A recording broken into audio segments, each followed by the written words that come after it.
Speaker साहब, सबसे पहले तो मैं अपने आप को इसी इशू तक महदूद रखूंगा जो ज़ेर बहस है इस वक्त। बहुत सारे और अहम मसले मसाइल हैं, लेकिन मेरे ख्याल से आज का वक्त और ये मौका हम सब के लिए निहायत ही अहम है, और वो इस हवाले से कि हम एक ऐसे इलाके और वहाँ के रहने वालों के हवाले से बात कर रहे हैं और बहस कर रहे हैं जिन्होंने, शायद मेरे भाई ने बात की कि उन्होंने अपने हिस्से से ज़्यादा कुर्बानी दी। मेरे ख्याल से उन्होंने इतनी कुर्बानी दी कि शायद हम सबके हिस्से की कुर्बानी भी उन्होंने दी है। मेरे ख्याल से एक गुजारिश करना चाहूंगा स्पीकर साहब कि एक तो यहां पर ये फाटा का लफ्ज बार बार दोहराया गया है। जाहिर बात है कि वक्त लगेगा हमें, लेकिन स्पीकर साहब, it's not FATA any more. FATA है फेडरली एडमिनिस्ट्रेटेड ट्राइबल एरियाज, और आज अगर हम अपने आईन को देखें तो वहां पर फेडरली एडमिनिस्ट्रेटेड ट्राइबल एरियाज नहीं है, वहां पर है खैबर पुख्तूनख्वा। तो मैं ये गुजारिश करूंगा कि हम फाटा का जिक्र करें तो साबका फाटा और मौजूदा खैबर पुख्तूनख्वा। दूसरी मैं गुजारिश ये करना चाहूंगा तमाम मौजूद मेंबरान से कि नाम हम सब के लिए हमारी पहचान होती है।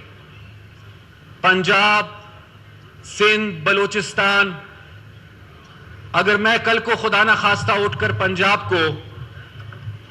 पंजाब की जगह पीपी कहूं, या सिंध को मैं सिंध की जगह एसपी कहूं, तो मेरे ख्याल से यह मुनासिब नहीं होगा। सूबे का नाम is not KP, it's Khyber Pakhtunkhwa. गुजारिश ही होगी प्लीज कि इसको खैबर पुख्तूनख्वा कहें आप। स्पीकर साहब, यहां पर बात यह की गई कि जी सेंसस में इतना हक बनता है या नहीं बनता। मैं उस हवाले से बहस में नहीं पढ़ना चाहता, लेकिन जहां पर एक मखसूस हालात होते हैं वहां पर फिर हमें एक स्पेशल ट्रीटमेंट भी देनी पड़ती है।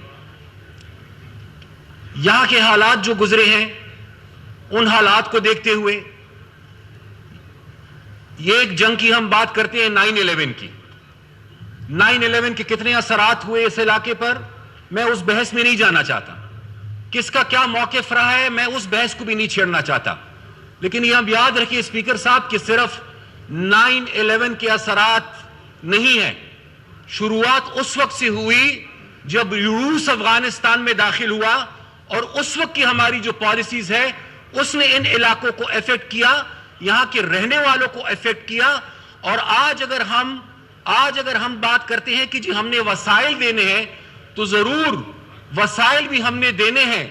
3% हमें याद रखना चाहिए, लेकिन वसाइल से पहले हमें वहां के लोगों को अमन देना होगा, और अमन से पहले हम वहां के लोगों को इज्जत देनी होगी। मेरे ख्याल से यह सबसे अहम और जरूरी बात है स्पीकर साहब। मैं मजीद इस बात को नहीं और अपनी दोहराऊंगा स्पीकर साहब, क्योंकि वक्त कम है, और आज मेरे ख्याल से शायद हमारी तकरीरें इतनी ज्यादा जरूरी नहीं है जितनी ज्यादा ये कॉन्स्टिट्यूशनल अमेंडमेंट जरूरी है। ये बिल कोई भी लेकर आता स्पीकर साहब, यहां पर अक्सर ये होता है कि जी बिल कोई लेकर आ गए, इसको क्रेडिट चला जाएगा। मेरे ख्याल से ऐसा नहीं है। अगर मेरा भाई बिल लेकर आया है तो अच्छी बात, अगर कादरी साहब बिल लेकर आए तो भी अच्छी बात, अगर परवेज खटक साहब भी ये बिल लेकर आते सबसे पहले उठकर मैं इस बिल की हिमायत करता, इसलिए कि हमारी सूबे की और पुख्तूनों की बात है। Thank you.